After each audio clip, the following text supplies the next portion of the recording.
आप सभी का स्वागत है इस नए वीडियो में। हम लोग ना सुबह सुबह टेलीग्राम में एक मैसेज डाले कि अच्छे से पढ़ना है, लगातार पढ़ना है, और कोई अगर डाउट हो तो मैसेज कर दीजिए। तो बहुत सारे मैसेज आए आप लोग के। तो मेरे को लगा यार इतने सारे आ गए, मेरे को लगा 10-12 आएंगे तो रिप्लाई कर दूंगा, शुरू में कर भी दिया। फिर लगा कि उंगली दर्द दे देगी, तो और दूसरा ये लगा कि सेम टाइप के डाउट हैं। तो लगा कि एक छोटा सा वीडियो बना देते हैं जिसमें आपके डाउट्स को क्लियर करते हैं। सबसे पहला डाउट ये है कि भैया रणनीति क्या हो अगले ये जो 30 दिन है 35 दिन है, इसमें हमको क्या करना चाहिए। मतलब करंट पढ़ें, क्या पढ़ें क्या ना पढ़ें, क्या छोड़ दें, इस टाइप की बात हुई। देखो अब सीधी सीधी बात है कि बहुत ना नई चीज़ नहीं पढ़ना है। नई चीज़ नई पढ़ना है, बिल्कुल ध्यान रखो। नई चीज वही पढ़ना है जो एग्जाम में आती है। जैसे मान लो बौद्ध जैन धर्म है, फिलोसॉफी है, वो एग्जाम में आती है तो वो पढ़ना है। बाकी कुछ मत पढ़ो। सोच लो भाई, देखो 100 सवाल आते हैं, 100 में 20-25 तो वैसे भी छूटने हैं, तो उससे छूट जाएंगे। मतलब ऐसे नहीं जैसे अब हिस्ट्री पढ़े, हिस्ट्री में कोई नई किताब आ गई वो नहीं पढ़ना है, मैं ये समझा रहा हूँ। आप इकोनॉमिक्स छोड़ के रखे हो तो पढ़ना ही पड़ेगा, करेंट छोड़ के रखे हो तो पढ़ना ही पड़ेगा। तो कोई ऐसा नई बुक मत उठा लेना, नया टॉपिक मत उठा लेना, ये मैं बोल रहा हूँ। दूसरी चीज, जो हाई यील्डिंग टॉपिक है, हम लोग के वीडियो भी हैं कि ये पढ़ना ही पड़ेगा आपको। जैसे ट्राइब से सवाल आ रहे हैं, दर्शन से सवाल आ रहे हैं, बौद्ध जैन से सवाल आ रहे हैं, हर सब्जेक्ट के कुछ इंपॉर्टेंट टॉपिक्स हैं, जीडीपी जीएनपी इकोनॉमिक्स में, तो वो नहीं छोड़ सकते आप। तो अगर वो छोड़े हो तो वो पढ़ लो, लेकिन उसके अलावा अगर कोई टॉपिक है तो वो छोड़ दो। सीधा सा लॉजिक समझ गए। तो वो ध्यान रखना है कि भाई बहुत अब मत भागो। अब आपका मेन फोकस होना चाहिए रिवीजन पे, कि अब रिवीजन करो, बढ़िया से करो, अच्छे से करो, और जितना हो सकता है उतना करो। क्योंकि मेन खेल है रिटेंशन का। मेन खेल ये है कि आप कितना वहाँ रिप्रोड्यूस कर पाते हो, वहाँ कितना आपको याद रहता है। वो सब बोलते हैं कि भाई पढ़ा तो मेरे को याद आया कि कहीं तो पढ़ा था, लेकिन क्या पढ़ा था, फैक्चुअल सवाल आने हैं। तो उस पे मेन फोकस करो, पहली चीज। और ज़्यादा से ज़्यादा रिवीजन करो, कोशिश करो हर चीज़ आप 2 से 3 बार कर लो, जो पढ़े उसी को बार बार पढ़ते रहो, बहुत मत भटको। दूसरा ना सवाल ये आया कि एक तो गजब सवाल आया कि भैया मेरे को ना रात को पढ़ता हूँ तो नींद आती है। जो पूछा होगा वो भी बोलेगा। तो सीधी सी बात है, रात को पढ़ने में नींद आ रही तो सुबह उठ के पढ़ो। आपको टारगेट करना है 10-12 घंटे पढ़ना है। मतलब 10-12 घंटे आपके पास है ना सोने होने के लिए, तो दिन को यूज करो अच्छे से। मतलब आपको 10-12 घंटे पढ़ना है, मैक्सिमम 12-13 जितने ले जाओ। सोना है, मतलब मैं ये समझा रहा हूँ कि यार 8 घंटा सो। नींद नहीं आ रही तो भी सोने की कोशिश करो। उसके अलावा बाकी जो आपके काम हैं वो करो, और उसके बाद फिर केवल पढ़ो। रात को नींद नहीं आ रही, सो जाओ, सुबह उठ के पढ़ो 5 बजे। पढ़ना है बस। अगर अगले 30-35 दिन आप नहीं पढ़े ना, तो जो पढ़ेगा वो सेलेक्ट होगा, सीधा सलाह जी की है। मतलब सेलेक्ट तो पढ़ने वाला ही होगा ना। आप ही को कोई भगवान बना दे और बोले कि यार किसको किसको सेलेक्ट करोगे, तो आप उसको सेलेक्ट करोगे जो नहीं पढ़ रहा है, या उसको सेलेक्ट करोगे जो पढ़ रहा है? जो पढ़ रहा है उसको सेलेक्ट करोगे। तो अभी अब आपके पास कोई ऑप्शन नहीं है। और मैं इसलिए बोल रहा हूँ कि वो जो रिग्रेट का पेन है ना, वो बहुत दुखदाई होता है। वो जो पछतावा होता है ना, मतलब प्रीलिम्स के बाद बहुत सारे बच्चों के मैसेज आते हैं कि भैया 1 नंबर से रह गया यार, भैया 0.6 से रह गया यार। और वो जो 1 साल फिर उसको लेके काटना पड़ता है ना, कि 0.6 अगर और ले आता तो मैं मेंस लिखता, हो सकता है सेलेक्ट हो जाता, और नहीं लाया तो अब अगले बार फिर प्रीलिम्स दिलाना है। तो रिग्रेट नहीं होना चाहिए आपके अंदर। तो जितना पढ़ सकते हो उतना पढ़ो, जितना जो कर सकते हो उतना करो। अभी थकना मना है। मतलब अभी ऐसा कुछ नहीं है कि यार ये हो गया वो हो गया, नहीं हो रहा है वो हो गया, कुछ नहीं है। कोई बहाना मत बनाओ। एक मैसेज आया कि भैया प्रीलिम्स तो लग रहा है निकल जाएगा, मेंस कैसे हो पाएगा यार 3 महीने में, इसलिए मैं डिप्रेशन में हूँ। उसके लिए हम खड़े हैं ना भाई, मेंस 3 महीने में हम निकलवाएंगे। मतलब हर बार रहते हैं, तो उसका लोड मत लो। अभी प्रीलिम्स निकालना है, प्रीलिम्स नहीं निकालोगे तो मेंस का क्या करोगे? तो मेंस के लिए खड़े हैं, प्रीलिम्स निकाल लो, मैं ये बोल रहा हूँ। मतलब ऐसी चीज़ों में मत जाओ जो आपके हाथ में नहीं है। अगली चीज़ है कि कैसे, मतलब क्या किया जाए आउटपुट के लिए। तो एक बढ़िया से प्लानिंग रखो, उस हिसाब से पढ़ो। बीच बीच में प्रीवियस ईयर क्वेश्चन देखते रहो। इससे फ़ायदा ये होगा कि आपको ट्रेंड समझ में आएगा, आपको समझ में आएगा सीजीपीएससी की भाषा क्या होती है। प्रीवियस ईयर क्वेश्चन से याद आया, अभी जो सीजीपीएससी का नया पैटर्न है तो आपको ना जो ग्रंथ अकादमी की किताबें वो थोड़ा तो देखना ही पड़ेगा, जैसे हिस्ट्री की राम कुमार बेहार। लेकिन अगर आप किसी ऐसी किताब से पढ़ रहे हैं जिसमें वो फैक्ट ऑलरेडी कवर है तो मत लोड लो, फिर उसी से पढ़ो। अगर किसी और किताब से पढ़ रहे थे जिसमें वो फैक्ट नहीं है तो लोड लेना है। समझ रहे? राम कुमार बेहार के लिए तो हम लोग जुगाड़ बना ही दिए हैं, मतलब एक प्लेलिस्ट भी है। उतना भी समय नहीं है तो टेलीग्राम में हम डाल दिए हैं कि भाई ये हाईलाइटेड चीज़ें हैं, इतना पढ़ लो हो जाएगा। जो जो काम का है वो एक पीडीएफ है, हाईलाइटेड हाईलाइटेड पढ़ लेना। हिस्ट्री का जो शुरू की यूनिट है वो राम कुमार बिहार में है नहीं, तो लिख के उसको डाल दिया आखिरी में कि भाई ये पढ़ लेना, तो उतना पढ़ लो हो जाएगा, बहुत है वो। ज्योग्राफी के लिए एलन वर्मा देखना पड़ेगा, उसके भी कुछ टॉपिक हैं, वो भी जनरली आपके बुक में कवर है तो देख सकते हो। और ट्राइब तो ऐसी ऐसी जगह से आ रहा है जो नहीं पढ़ सकते भाई, तो जिस किताब से पढ़ रहे हो पढ़ लो, बनेगा तो बनेगा, नहीं बनेगा नहीं बनेगा। लेकिन बिल्कुल नहीं छोड़ के जा सकते। आप कोई ऐसी किताब पढ़ रहे हैं जिसमें बिहार कवर ही नहीं है तो भाई पढ़ लो, नहीं तो फिर रेस से ही बाहर हो आप। बिहार से ही आएगा अगर ऐसा पैटर्न चल रहा है तो फिर कहाँ बनेगा आपसे। तो दूसरी चीज़ वो है, प्रीवियस ईयर क्वेश्चन इसलिए ज़रूरी है और पैटर्न समझने के लिए ज़रूरी है कि भाई अब करंट तो पढ़ना ही है। करंट के लिए सवाल आ रहा था भैया छोड़ सकते हैं क्या? रोज पढ़ो। करंट ही ऐसी चीज है जो आप साल भर तो बाकी सब पढ़े ही रहे ना, करंट नहीं पढ़े थे, रोज पढ़ो, भले 4 4 5 5 6 6 पेज पढ़ो, लेकिन रोज पढ़ो, रोज पढ़ो, हर दिन पढ़ो। करंट अफेयर आपको पता है, पतली वाली बुक जो भी लियो रट डालो उसको, एक ही बुक से पढ़ो लेकिन खूब पढ़ो, दोनों का पढ़ो। और जो टॉपिक ज़्यादा आ रहे हैं उनको ज़्यादा पढ़ो। बोलोगे तो फिर से वीडियो बना देंगे, हमारा क्या है। लेकिन बार बार मेरे को ये भी लगता है ना कि मैं खुद बोल रहा हूँ यार डाइवर्ट मत हो, जो पढ़े हो उसी को बार बार पढ़ो, फिर मैं ही पढ़ाने लगूँ तो फिर बोलोगे यार भैया दोनों तरफ की बात करते हो, इसलिए मैं थोड़ा कम पढ़ा रहा हूँ। तो वो भी एक कारण है, खुद व्यस्त हूँ वो भी एक कारण है। तो वही चीज़ है। अगला सवाल जो आया कि वो वाला आ रहा था बार बार, टेस्ट सीरीज वाला, कि टेस्ट सीरीज लगाएं छोड़ें क्या करें, कम लगाएं। देखो टेस्ट सीरीज का सीधा सा लॉजिक ये है कि यार लगाओ तो, लेकिन बहुत लोड लेके मत लगाओ कि मेरा नहीं होगा तो क्या होगा, ये होगा तो क्या होगा, वो होगा क्या होगा, 40 नंबर आ रहा है 50 आ रहा है, नंबर नंबर छोड़ो। एक एरिया आइडेंटिफाई होता है और हफ्ते में एक आध या दो लगाओ, उससे ज़्यादा मत लगाओ। ये नहीं कि रोज लगा रहे हैं। एरिया आपको पता लग जाए कि भाई ये एरिया थोड़ा वीक है, ये एरिया थोड़ा वीक है, इसको ठीक करना है, ये गलत हो रहा है उसको रिवाइज करना है, मतलब आपके फायदे में वो काम आए। और जो गलतियां हो रही हैं उसके लिए एक कॉपी या फिरर बनाओ, जो गलतियां हो रही हैं उसको लिखते जाओ, जो बाद में आप रिवाइज कर सको। टेस्ट सीरीज में ये देखो कि कोई भी सवाल गलत क्यों हो रहा है, मतलब क्यों गलत हो रहा है भाई। एक तो आप सवाल ध्यान से पढ़े नहीं, नहीं लिखा था, नहीं पढ़े, ऑप्शन नहीं पढ़े, तो फिर आपको वो सही करना है कि सवाल पढ़ नहीं पढ़े उसके कारण गलत हुआ तो क्राइम है। तो क्राइम ऐसा नहीं करना है, सवाल अच्छे से पढ़ना है। ऑप्शन अच्छे से नहीं पढ़े वो दिक्कत है, नहीं अच्छे से नहीं पढ़े वो दिक्कत है। तो पहली चीज़ तो वो है। दूसरा है कि आप कुछ मतलब वो सिली मिस्टेक हुई पढ़ने ना पढ़ने के कारण हुआ कि पता था तो भी गलत कर दिए, गोला गलत भर दिए, वो सब नहीं करना है। दूसरा है कि आप रिवाइज नहीं किए उस चीज़ को, तो रिवीजन करो। आप समझ जाओगे भाई ये चीज़ें जिसको मेरे को और रिवाइज करना है, याद नहीं आ रही, उसको रिवाइज करो अच्छे से।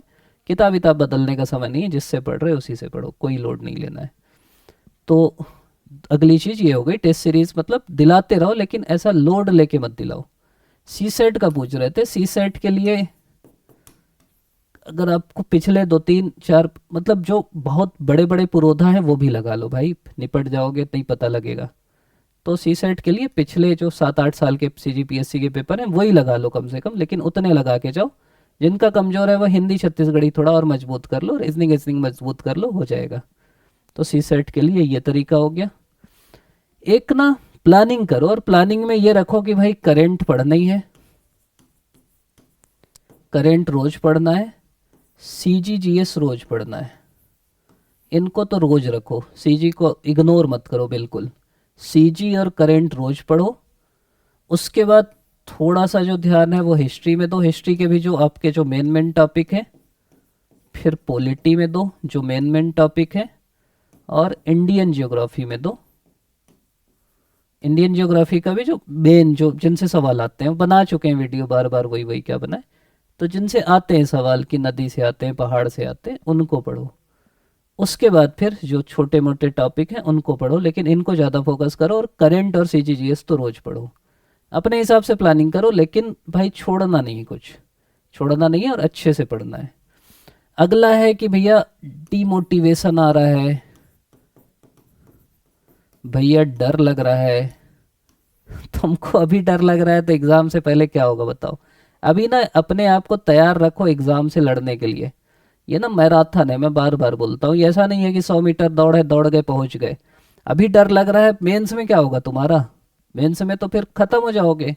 मेंस में 4 दिन पेपर लिखना पड़ता है, और पहले दिन जब लिखोगे ना और पेपर बर्बाद हो जाएगा, दूसरे दिन फिर लिखना है। फिर जब चौथा पेपर लिखोगे ऐसा लगेगा फेल हो जाऊंगा, फिर पांचवा छठवां पेपर लिखना है अगले दिन। तब क्या होगा तुम्हारा? नींद नहीं आती रात रात को, हाथ कांपने लगता है, हाथ वो होने लगता है, क्या बोलते हैं, पेन का निशान पड़ जाता है। तो बहुत बड़ा एग्जाम है, फिर इंटरव्यू में उनके सामने बैठना है, वो तो और डराएंगे। तो डर हर नहीं सोचना है भाई, तुमको केवल अपना कर्म करना है। तुमको जितना कर्म कर सकते हो कर्म करो, फल की चिंता मत करो, सीधी सी बात है, निष्काम कर्म करो। सोचो ही मत बहुत ना। अगर तुम सही कर्म कर रहे, सही दिशा में पढ़ रहे, अच्छे से पढ़ रहे, साल भर मेहनत की हो, अभी 2 महीने मेहनत की हो, अगले 30 दिन मेहनत करोगे, तुम सफल हो जाओगे। तुमको बस अपना समय नहीं गंवाना है, ज़्यादा सोचना नहीं है, डरना नहीं है, परेशान नहीं होना है, और एग्ज़ाम हॉल में जाना है। मतलब मैं बार बार बोलता हूँ, आधी लड़ाई पढ़ाई है और आधी लड़ाई एग्ज़ाम हॉल के अंदर है। कई लोग क्या रहते हैं, बहुत पढ़ते हैं, बहुत करते हैं, लेकिन जब वो एग्ज़ाम हॉल के अंदर पहुंचते हैं ना, डर जाते हैं।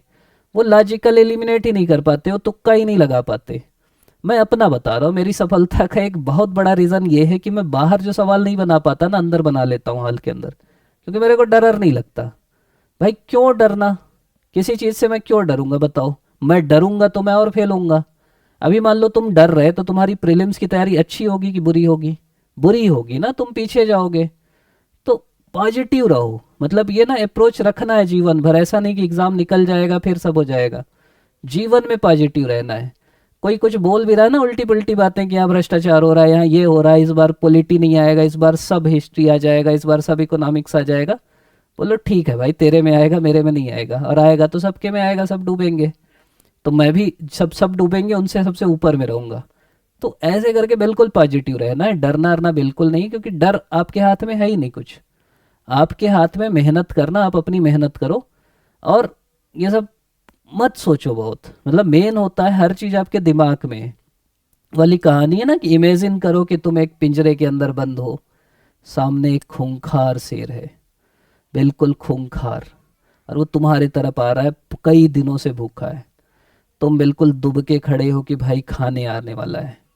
तुम्हारे पास कुछ है भी नहीं, तुम ना उसको मार सकते, ना तुम्हारे पास कोई हथियार है, और बाहर से पिंजरा बंद है, लोहे का है, तोड़ भी नहीं सकते। अब शेर बढ़े जा रहा है, तुम उससे लड़ भी नहीं सकते। क्या करोगे बताओ? क्या करोगे बताऊं? इमेजिन करना बंद कर दोगे सब, ये दिमाग में है। सब सोचते हैं, हम ओवर थिंकिंग करते हैं कि ये हो जाएगा, क्या हो जाएगा, वो हो जाएगा, क्या हो जाएगा, ऐसा होगा तो क्या होगा, वैसा होगा तो क्या होगा। कुछ नहीं होगा भाई, केवल पढ़ो। मैं बार बार समझा रहा हूँ, ये सब बहुत नहीं सोचना है। तुम अगर इस एग्जाम में कूदे हो ना, तो पढ़ना है तुमको। सोचना ही नहीं है कुछ कि ऐसा होगा तो क्या होगा, पेपर कठिन आएगा तो क्या होगा। कठिन आएगा सबके लिए, कठिन आएगा, सरल आएगा सबके लिए, सरल आएगा। जीतेगा वही जो अभी अगले 1 महीने अच्छे से पढ़ेगा। सीधा सा लॉजिक है। जो अगले 1 महीने इधर उधर करेगा वो नहीं जीतेगा, वो परेशान होगा। तो ये चीज़ें ध्यान रखना। और कई मैसेज थे, चलो यहीं कर लेता हूँ यार, फिर से वो कहाँ कर पाऊंगा। रिवीजन करने के लिए स्टडी लोड बढ़ते जा रहा है। भाई देखो, रिवीजन के लिए लोड तो बढ़ेगा, डर लगेगा, लगेगा सब कुछ छूट रहा है, और जब ये लगे ना तो तुम ये सोचना कि तुम सही जा रहे। सीधा सा जंतर है कि जब तुमको लगे कि ये भी छूट रहा है, वो भी छूट रहा है, वो भी भूल रहा हूँ, वो भी भूल रहा हूँ, सब कुछ भूल रहा हूँ, कुछ नहीं पढ़ा, मतलब तुम पढ़ रहे। जिसको ये नहीं लग रहा है ना, वो नहीं पढ़ रहा है। सीधा सा लॉजिक है भाई, मेरे को भी लगता था, सबको लगता था। बहुत सारे मेरे दोस्त सेलेक्ट हुए, उनको भी लगता था, एग्जाम के एक दिन पहले बोलते थे नहीं होगा। जो भी बहुत सारे बच्चे हैं, बच्चे क्या, छोटे भाई हैं जो सेलेक्ट हुए, मतलब एग्जाम से पहले, मेन से पहले मैसेज आ रहा है कि भैया नहीं होगा, छोड़ दूं क्या, और वो टॉप 10 में है, टॉप 100 में है। तो तुमको अगर ये लग रहा है ना, सेल्फ डाउट, मतलब तुम सही ट्रैक में हो, मत सोचो। छत्तीसगढ़ के विषय ऐसे हैं कि कुछ भी छोड़ नहीं सकते। तो जिससे पढ़े हो बस पलटाते जाओ, बहुत मत सोचो, बार बार पलटाओ, सब दिमाग में आते जाएगा। इंडियन जीएस घटना चक्र लगाने में बहुत समय चला जा रहा है। देखो घटना चक्र, अब चक्र अक्र मत घुमाओ मतलब जैसे पढ़ रहे हो उसी से पढ़ो, प्रीवियस ईयर क्वेश्चन भी जो इम्पोर्टेंट है वो पढ़ो, और जल्दी जल्दी पलटाओ ना, जो इम्पोर्टेंट टॉपिक्स हैं उनको पलटाओ। बहुत ज़्यादा अंदर जाओगे ना तो परेशान हो जाओगे। सर मेरा फर्स्ट अटेम्प्ट है और मैं अपना बेस्ट दे के पढ़ रही हूँ, बट फिर भी प्री निकल जाएगा वाला कॉन्फिडेंस नहीं आ रहा, और घर वाले बोल रहे हैं प्री एटलीस्ट निकलना ही चाहिए, क्योंकि मुझे मेरे ग्रेजुएशन की स्टार्टिंग से कोचिंग वगैरह करा दिए। देखो यही मैं बोल रहा हूँ, ये जो बहुत सोचना है ना कि घर वाले कोचिंग करा दिए, घर वाले बोल रहे हैं, घर वालों को बोलूँगा भैया मत परेशान करो अपने बच्चों को, पॉजिटिव रहने दो उनको, वो करो, और जो भी तुमको डिमोटिवेट कर रहा है ना उनसे एक आध महीने के लिए दूर हो जाओ। मत सोचो ज़्यादा, जितना लोड लोगे उसी में दब जाओगे तुम। तुमको सोचना ही नहीं ज़्यादा, तुमको बस मेहनत करना है। सोचोगे ना, मान लो दो बच्चे हैं, एक ये है एक ये है, दोनों की तैयारी सेम है, एक के ऊपर प्रेशर है, ये हार जाएगा, दब जाएगा नीचे। प्रेशर नहीं लेना, ये एग्ज़ाम ऐसा है। रिवाइज करने में बहुत टाइम लगता है, लगेगा। हाइलाइटर ले लो बार बार, जो मतलब क्या रिवाइज, मैं ये बोल रहा हूँ कि यार ऐसा पूरा थोड़ी पढ़ना है रिवीजन में। जैसे आप खोले मौर्य काल, अब आप ऐसे मन में सोचो कि अच्छा चंद्रगुप्त था, ये था ये था, जो जो याद आया सही बात है, जो भूल गए ना उसको हाईलाइट कर लो, अगले बार जो पढ़ो जो भूले वही पढ़ो, जो हाईलाइटेड है वही पढ़ो, फिर सोचो, फिर जो भूल गए भूल करो। मतलब पूरा किताब बार बार पढ़ोगे कभी नहीं हो पाएगा।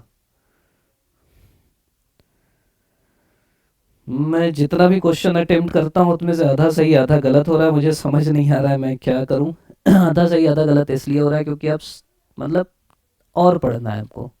और कोचिंग वोचिंग के मॉक टेस्ट में मत लगो, मेरे ऐसे ऐसे जान पहचान के लोग हैं जो मॉक टेस्ट में 130 लाते थे और फाइनल एग्जाम में 50 लाए, और ऐसे जान पहचान के लोग हैं जो मॉक टेस्ट में 60 लाते थे और फाइनल में 130 लाए। कोचिंग वाले अपने कोचिंग के बुक से पूछते हैं, अब हो सकता है तुम वो नहीं पढ़ते हो तो नहीं बनेगा। लोड नहीं लेना है, बस अपना ठीक करना है, अपनी तैयारी ठीक करना है। सर मैं अपने घर वालों से परेशान है, शादी करके परेशान कर रहे हैं। अरे मैसेज ठीक नाम तो नहीं पढ़ा, मतलब ऐसी जो भी बच्चियां हैं ना, छोटी बहनें हैं कि शादी के नाम से परेशान कर रहे हैं, घर वालों को समझाओ कि शादी कर दोगे तो फिर और परेशान रहूंगी मैं, मेरे को दो एक साल, और आप उनसे ले रहे हैं ना तो फिर अपना बेस्ट करो। मैं ये समझा रहा हूँ आपको, मतलब मैं अपना उदाहरण बताता हूँ, मैं ना कब का बताऊँ 12th के बाद मेरा मैथ्स था, मेरे को इंजीनियरिंग करना था, हो भी गया था सिलेक्शन, मैं बोला कि मैं बीए करूँगा। घर वाले मान गए, मतलब मान जाते हैं मेरे पिता ही, तो कोई दिक्कत नहीं, खुद खुशी से बोले कर ले। लेकिन फिर मैं जो डिसीज़न लिया ना उसको मेरे को था कि अब प्रूफ करना है कि मैं गलत नहीं किया। तो वो चीज़ होनी चाहिए आपके अंदर कि भाई जो किए ना फिर उसको आपको प्रूफ करना है।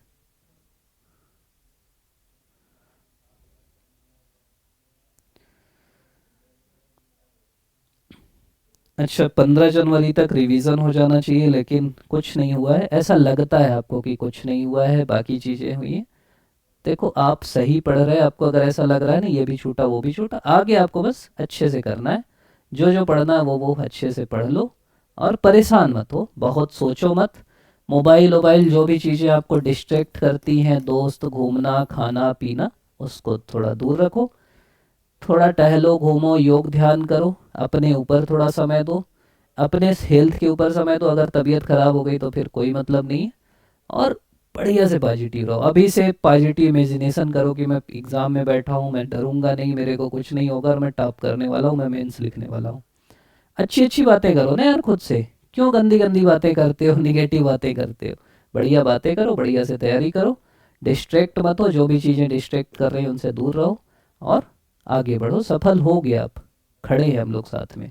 और कोई भी दिक्कत है मैं डाल ही दिया हूँ टेलीग्राम आईडी, उसमें मैसेज कर देना, कोशिश करूंगा मैं रिप्लाई करूं, नहीं कर पाऊंगा फिर से डाल देना, फिर नहीं कर पाऊंगा फिर डाल देना कि यार भैया नहीं करते रिप्लाई, आप अच्छे बच्चे नहीं हो ऐसा कर करके ना मेरे को परेशान कर देना, लेकिन भेज देना। और आप लोग अभी तक देख रहे हैं उसके लिए आप सभी का बहुत बहुत धन्यवाद।